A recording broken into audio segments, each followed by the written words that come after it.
Robin Hood Padilla.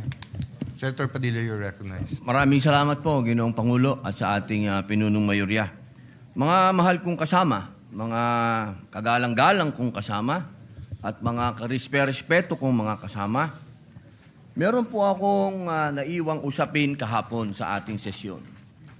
Tungkol po ito sa asal o decorum ng isa sa ating kasamahan.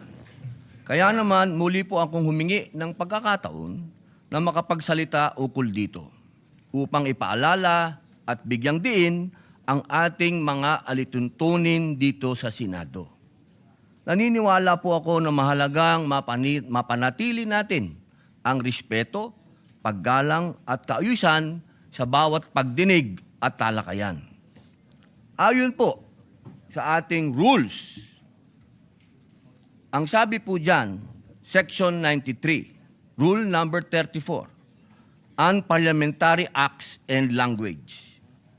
Ang sabi po dyan, acts and language which offend a senator or any public institution shall be deemed unparliamentary.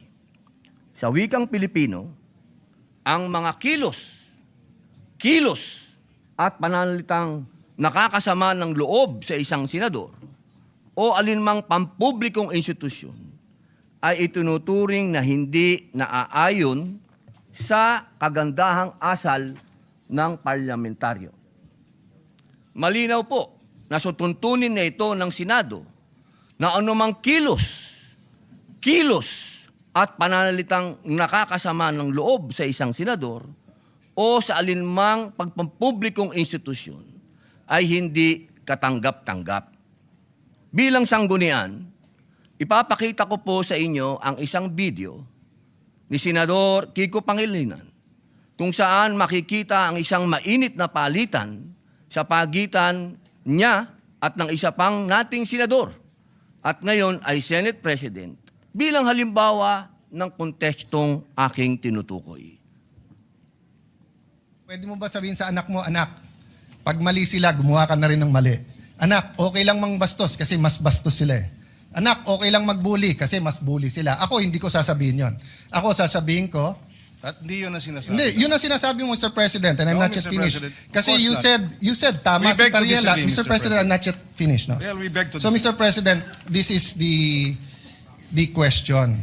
The resolution, Ayun po, nakita po natin na napakagandang halimbawa na ilang beses pong gustong magsalita ni Senator Kiko Pangilinan na hindi dumaan sa tamang procedure na hindi binanggit ang Mr. President. Pumapasok po siya sa usapan, ngunit naging magalang ang Senator Alan Peter Cayetano sa mabuting pananalita. Sinabi po niyang, I'm not finished. Kahapon po, nakita po natin ang pangbubulyaw ng ating kasama. Ang sabi po nila, tayo daw po ay balat sibuyas. Hindi po yan pagiging balat sibuyas. Ito po ay nasa rules of the Senate. At ang sabi din po ng ating dating Senate President, na ito daw po ay nangyayari talaga, nagsisigawan. Mga mahal kong kasama, kung ikaw ay nagsasabi ng iyong talumpati at ikaw ay passionate, okay lang yun. Pero para sigawan mo ang kasama mo, nasaan ang rules of the Senate? Si Ginoong Kiko Pangilinan ng ating senador ay ilang beses na pong senador. Ako po ay neophyte kung tawagin. Napakainam po sana kung pakitaan niya ako ng magandang asal at ipakita sa akin na ganito, iho, ang pagsasabi ng I'm not finished. Hindi yung I have the floor with the burning eyes and the very high voice. Ladies and gentlemen, on record po ito. Nangyari po ito on record sa Senado.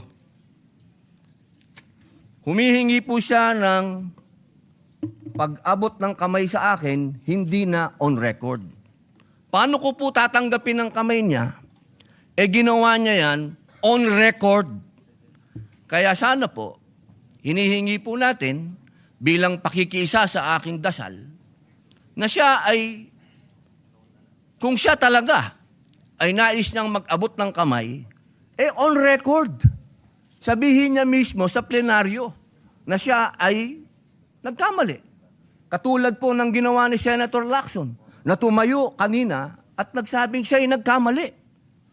Hindi po ito usapin ng lalabas tayo sa media at sasabihin mong balat sibuyas ako. Di tapon na natin itong rules of the Senate. Tapon na natin to. Di pa natin pala susundin eh.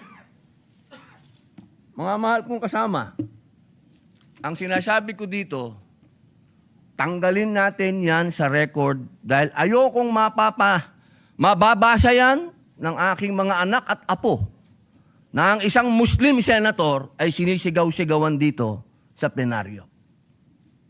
Yun lamang po. Maraming salamat po sa binigay niyong pagkakataon.